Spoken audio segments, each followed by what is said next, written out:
This is Melissa Peng with the Entrepreneur Source. I am here with Rob Taylor of Hounds Town. So, hi, Rob. How you doing? I'm doing great. How about yourself? I am doing fantastic. Thank you. So, we are going to talk today a little bit about a recent placement that was made. One of our TES coaches brought a client to Hounds Town, and they ended up investing in a Hounds Town franchise. So, we'll get there. But first, I just want to ask you about your background. Give us a little bit about the Rob Taylor history and how you got here today to Hounds Town and what you're doing. Man, how much time do we have? I'll try to take all the time you need. So I was in corporate America for about 25 years before getting into the franchising space. And the last 16 years of that career was in the veterinary space. So it was a really natural progression when I moved to partner with Raintree, who two of my very close friends founded. So they've been trying to recruit me for years, but it wasn't until Hounds Town that I was like, well, this makes sense. Pet care industry, I can leverage my knowledge. So I went out to meet with Jackie and Mike, the founder and the president, and we hit it off. And I just saw so much opportunity out of this brand with the founder's knowledge of dogs, founding the NYPD, beating dogs in the military, having an extensive knowledge of dog psychology. Really ended up being one of the biggest differentiators between Hounds Town and the competitors out there. So I made the jump, left corporate America, and I did previously invest in another franchise. I am a franchisee at British Swim School. So my wife and I have grown that to 5 locations. So I'm a big believer in franchising, and I love working on the development side with Raintree and especially with brands like Hounds Town. And that's a little bit about my background, but working with Hounds Town for probably the better part of 3 years, I then scratching my head telling myself, why aren't I doing this? Why aren't I investing? Colorado's a great market. Denver started to get a lot of traction. So I decided to jump all in and develop all of Denver, Colorado. So I got my first location. We're probably about a month and a half to 2 months away from opening, and we're going to keep going with the concept. So I can really relate to the brand on a franchisee level and really get granular with the clients that come through and really talk to them exactly about what goes on, which is a really nice benefit to have. I think that's awesome because you're coming at it from so many different angles too. Of you used to be in corporate America, which is a lot of these potential franchisees also are coming from there. So we can talk about that later. And then also you come with the franchisee experience, not just of this brand, but of multiples. So that background, and then just believing in the brand to the point where you're like, yep, I'm going to invest as well, which is really cool. Right. Yeah, I think it gives people a lot of comfort to know that, hey, I can invest in any brand I want. Raintree works with a lot of different brands. I work with a ton of consultants. I have access to a lot of great brands, but yeah, I chose Hounds Town. So. Right, like that's the one that we landed on. So going off of that and kind of with that background and that history, how was it then working with this client in particular? Came from an Entrepreneur Source coach. And if you want to walk us through a little bit of the client's background, and then we can start there. And then did you see any kind of, where did they start when they started talking to you? And where did they end up to where they got to that point of, I'm investing in not just one, but 3 territories or 3 units of Hounds Town? Yeah, in the beginning, the background of this particular client is very unique. I mean, he's an engineer in the aerospace industry, so a very interesting market to be in. So very analytical guy, obviously very intelligent. He really was one of these clients that did a lot of due diligence. So in the initial call, sometimes that's a red flag, like over analytical people sometimes don't make great franchisees. They struggle with the fact that it's that simple. I got to follow a system and processes. They're kind of the inventors of systems and processes, and they're always looking to solve a problem. So I always level with this type of personality, and I just let them know that there's no problem here. This is a proven model. It's been replicated. It works. You just got to follow it. And I think Bob, or excuse me, I didn't mean to say his name, but I think, so this particular client, I think I hit home with them, and I'm always very transparent with the people I talk to. I a lot of times tell them what they need to hear, not what they want to hear. I do it in a respectful way, but I want to let people know that, this is an important decision in their lives. So I want them to really think about it clearly and not get hung up on playing with dogs. It is a business to run. So in the beginning, I did have a little bit of apprehension, but, after about the 3rd call, talking with the TES coach, I feel like we were able to partner off each other, and he would tell me, hey, here's some of his concerns. Here's some things that I think you probably need to bring up. And we just had this pinball relationship back and forth. And I would tell him how my calls went. So having that open line of communication was huge. And we were really able to take a candidate that originally, or a client that I had some doubts with, and we were able to really progress him to being an excellent choice for a franchisee for Hounds Town. I love that kind of transition because, and I am interested to hear from you. Was there anything specific or any like certain point in time where the client went from being where you were a little skeptical, he was maybe a little skeptical, to the point where he's like, wow, no, I love this? Was it just like the amount of detail you were able to give him, the like leveling with him that really spoke to him? Like, what was it? Well, the FDD is always a big roadblock, especially when someone's never seen one of these before. It's a very intimidating document for many people. It's written by attorneys, and it's huge. So I think, I spent a lot of time with this client going through that and paying attention to all his areas where I could tell he was concerned about, and we just talked through it all. And I, let him know, I signed the same exact agreement that you're considering, and these are things that I thought about, and here's what made me feel comfortable to move forward. But just really having these in-depth conversations. This particular client, I talk with this individual, I'd say a little more than I do a normal person, because he needed that nurturing, that hand-holding, just because of his personality. He was going through everything with a fine-tooth comb, which is good in many ways, but sometimes it can be a roadblock. So I think just really talking about it, because initially this client was interested because he was a dog guy. They had dogs in their family. They love dogs. A lot of people were searching for franchises. In this case, the TS consultant brought up a pet care brand, and he was head over heels about it. But sometimes it's my responsibility to just show the reality. It's like people can get caught up in being a dreamer. Oh, business with dogs, this is so glamorous and fun.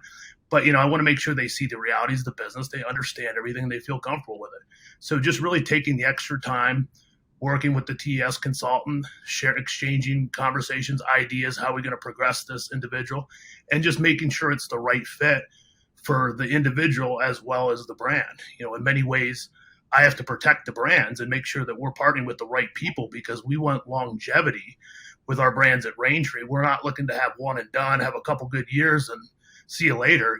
I get the rewarding part of my job is when I talk to people 2 years later, they're doing great. They're running a business. They're happy. That's the rewarding part for me. So I try to find good people for Hounds Town. I try to work with the consultants as the best I can to make sure that the clients are the best fit for the brand. And then the client has to see that Hounds Town is the best fit for them. Agree 110%. And we talk a lot too about meeting the client where he or she is at. And I think your story is just a great example of you doing that. And even though you had maybe some reservations or misgivings, because that is a roadblock when someone's like, I need so many details. And that's kind of like, they're just spinning their wheels. But despite your reservations, you're like, no, I'll give this client the detail that he needs, but still able to talk with the coach to keep moving him forward. Which, and I think too, and if you want to speak to this a little bit, in your franchising experience, working with candidates and things like that, being able to, I think what I see too, and this is maybe especially in emerging brands or maybe with someone who's kind of just getting into franchise development, they tend to like either qualify it really quickly or they have those reservations and they say, what, I just don't think it's worth my time.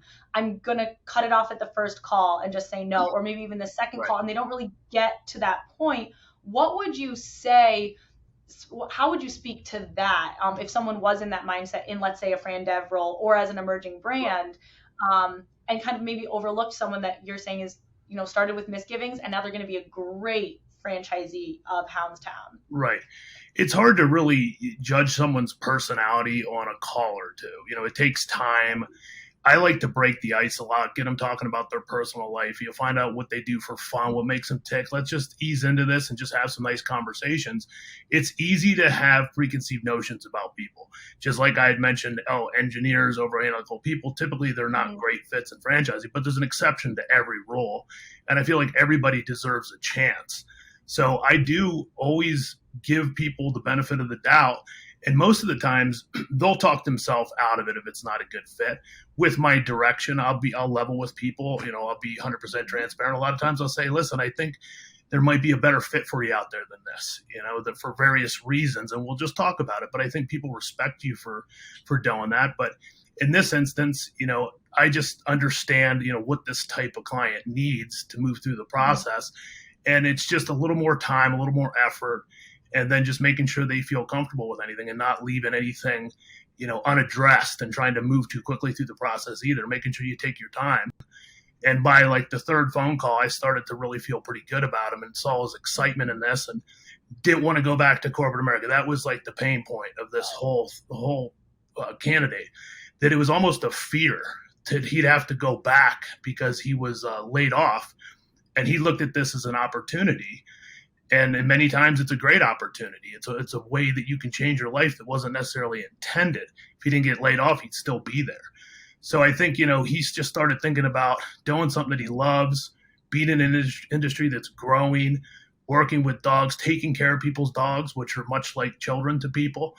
I think he really started to get that emotional connection to the brand.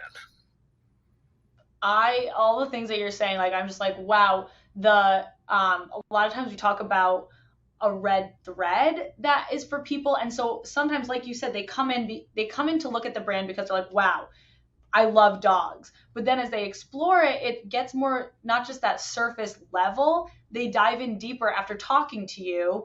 They understand the business model. They understand what they're going to do. And a lot of times it comes down to like, I'm going to be this in my community. I'm going to be helping other people. It's a good cause.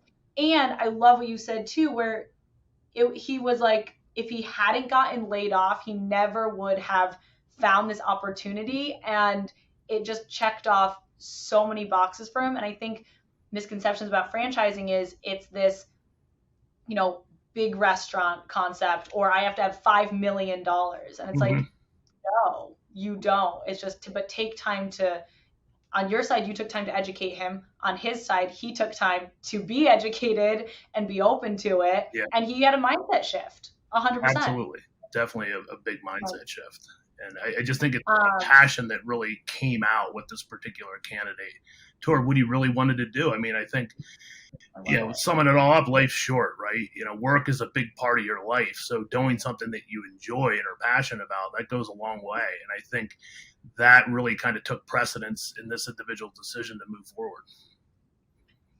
And you spoke a little bit about this. I don't know if you want to speak anything in addition to it, but one of things I like to ask is like, what was it about the brand that resonated with the client? And so you did speak to it a bit. Anything else you want to add on where you saw like a spark or like the passion for it kind of came out? Like what was it? If you want to so with Raintree and our brands, we develop a very, very thorough process, and it's designed to cover things on each step. And, the typical process could be 6 to 8 weeks. Some go a little longer, some might go a little shorter.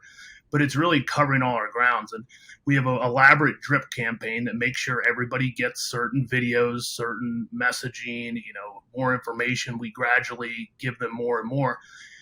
This particular client would respond to every single email and just say, oh, this is fantastic. Like, thanks for sending this. This is awesome. It all turned so positive after a certain point, and he was literally immersed in it.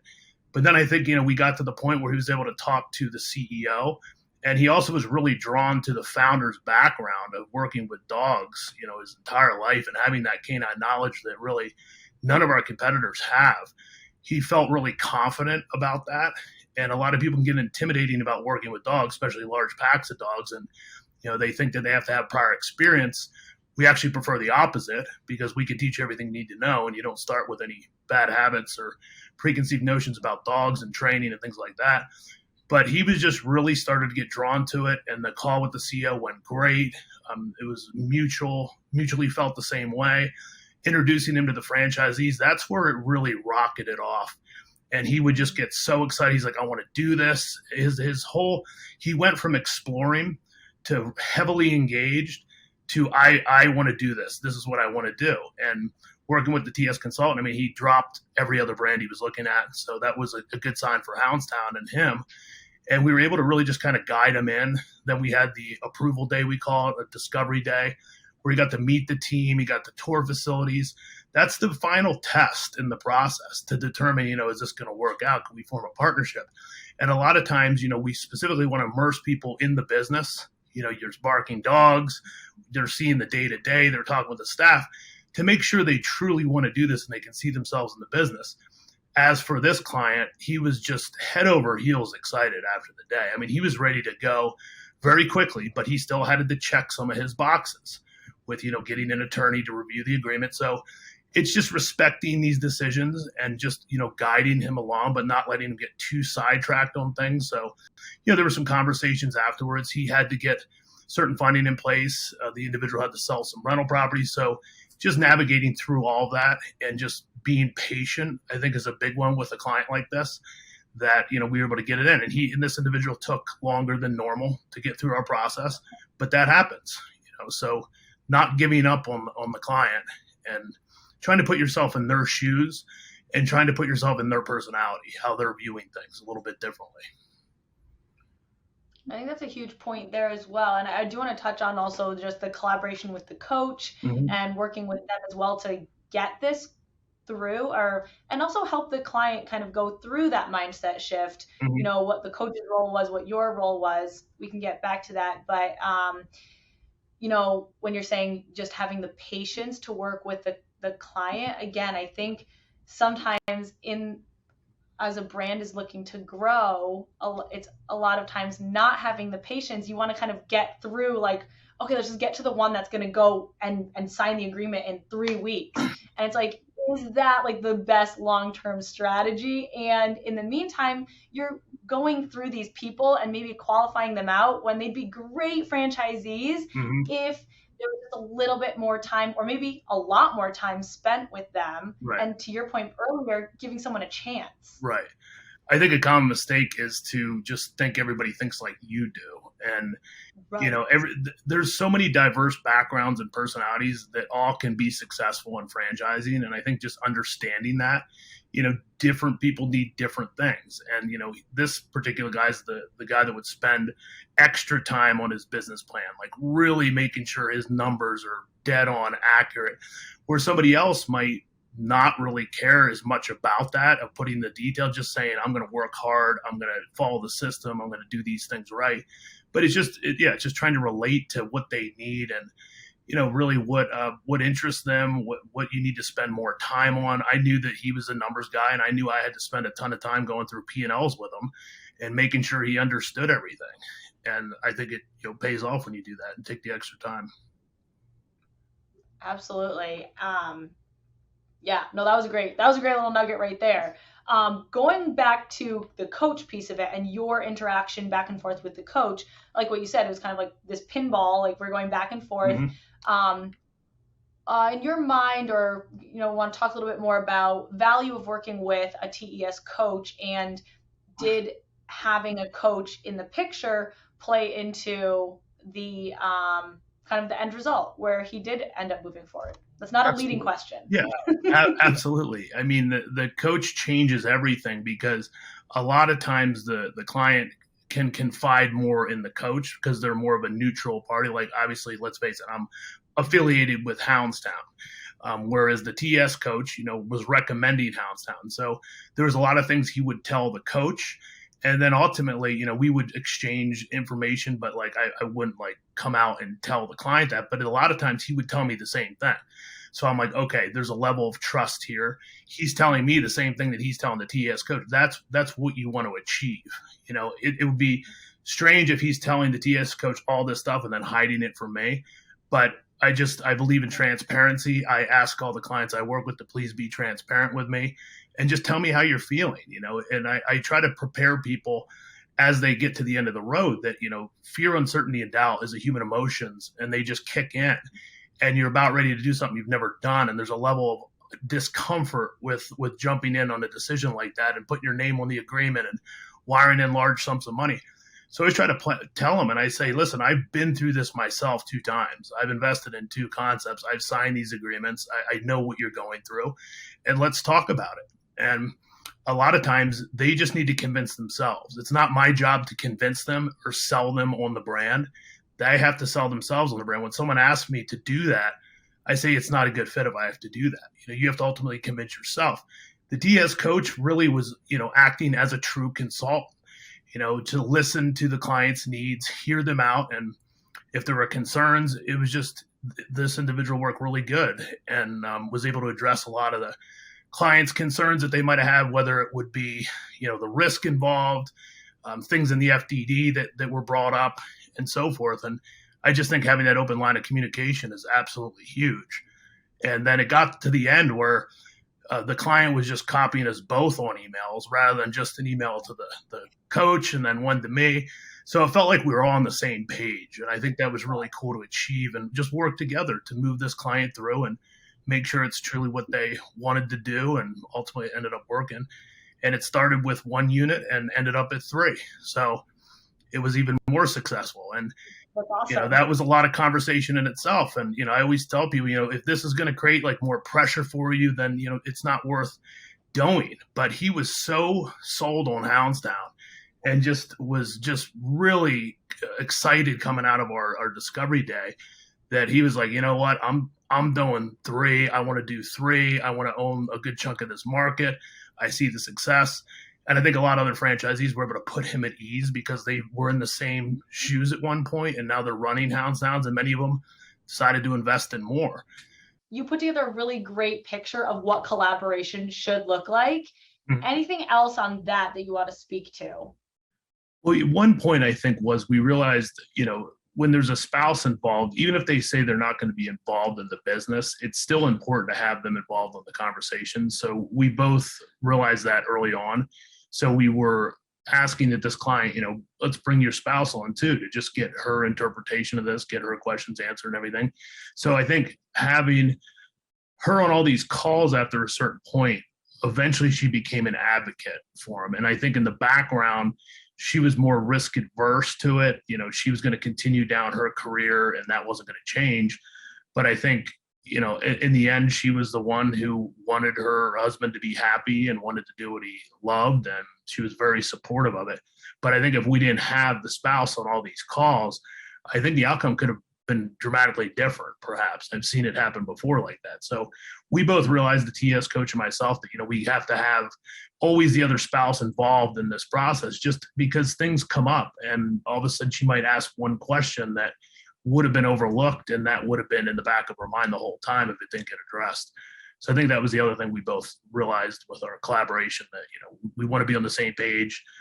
Spouses make decisions together in this world, even if it's not, it's not her business per se, but she's going to be supportive of her husband. So I think that was important. You bring up a great point. And I know people don't talk about this maybe as much, or sometimes it's like an afterthought, but because I was speaking with the TES coach that you worked with, and he said sometimes his clients will come to him and be like, Melissa, talking to the coach, my wife has a lot of questions and she doesn't like risk averse, basically, like you're saying. Yep. And the coach is always like, you know what, bring her into the conversation, bring him into the conversation, whoever it is, because to your point, if that's always in the back of their mind, how supportive are they going to be if they're always like skeptical? So better just get it all out in the open.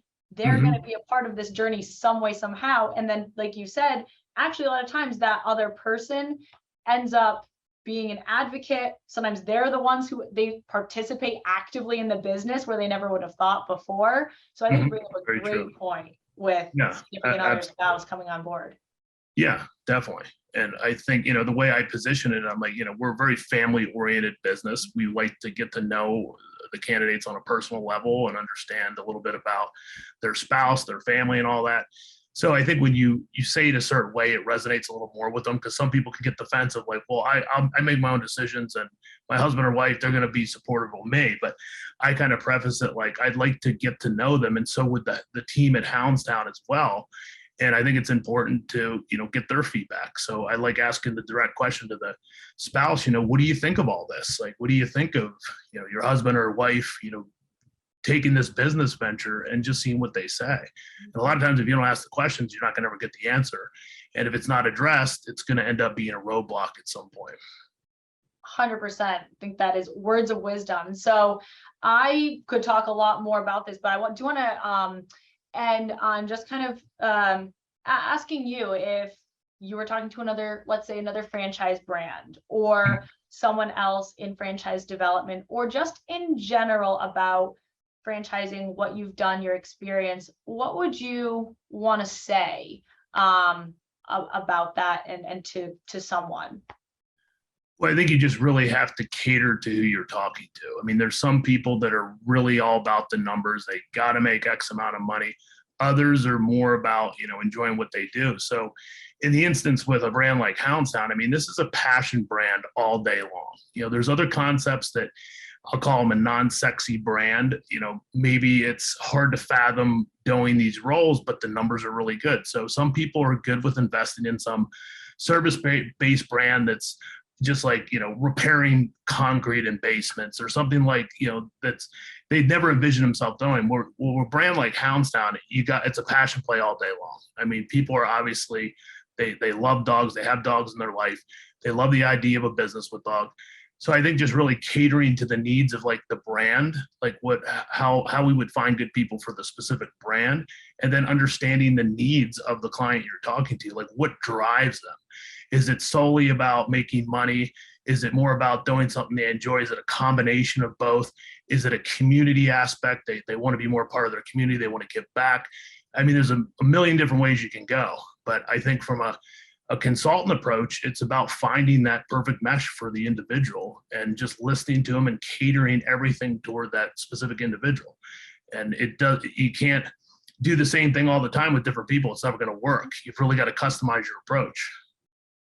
And I would just add to that too. I think you've really explained well and shed a lot of light on the fact that this is not just a linear process where you just you stick to this process. It's X number of days. It's X number of days to get to this step. And then here it's like, you're customizing it. You're tailoring it to the client. And that's really important. And it's not, and there is work put into it. Time and effort is invested on everyone's side. It's not just going to be this like straight shot all the time, but it's worth it in the long run. So thank you, because I think you really did a great job of setting that up, and how it can really be so successful, just being able to put in the time and meet the client where they're at.